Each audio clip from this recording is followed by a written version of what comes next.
Yes.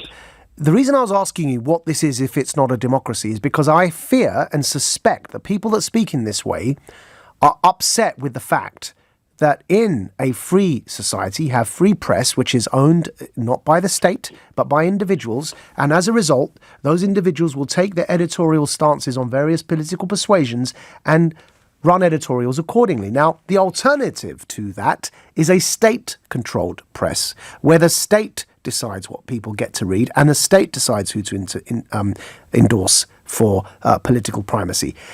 Now, out of those two models, where either you have the state doing it or you have free enterprise and private media doing it, I know which one I'd prefer. It's the latter, because as well as Murdoch, and I do take the point that why do you have to have Murdoch's approval for the next party leader?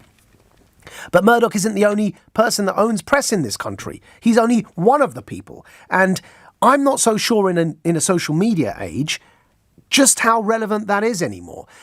Corbyn didn't lose because of Murdoch. Corbyn lost because of Corbyn. And that's what you're just going to have to accept and understand and stop blaming everyone else in the country other than yourselves.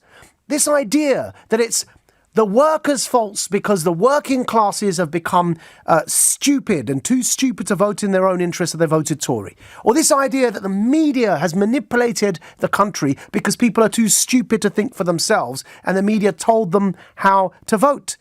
Or this idea that somehow the reason Corbyn lost is because of Brexit. Or this idea that Corbyn lost because of a Zionist lobby. Or this idea that Corbyn lost because Maajid Nawaz and LBC criticised him, and therefore Maajid is the problem. Everyone but yourselves is responsible for your defeat.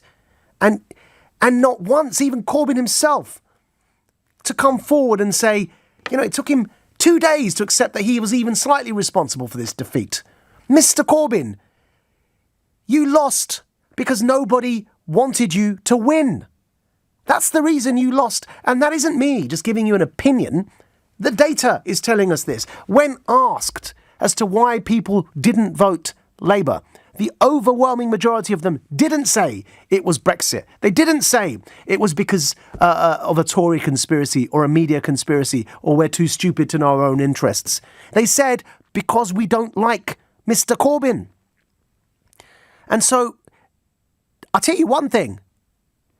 If you forced me to choose who I'd rather have lunch with, Murdoch or Corbyn, I'd say to you Murdoch. That's how bad Corbyn is in my head. The man endorsed Jew-killing terrorist groups as friends and called them resistance fighters. That's who we're talking about. So let's just face the facts here. There's no press conspiracy against you. You are conspirators against yourselves. You just engaged on the biggest political suicide mission this country has witnessed, handing a Conservative government a unprecedented fourth term in office with a margin the size of Thatcher's in 1987, which wasn't her fourth term. Corbyn, you did yourself over. Stop blaming everyone else.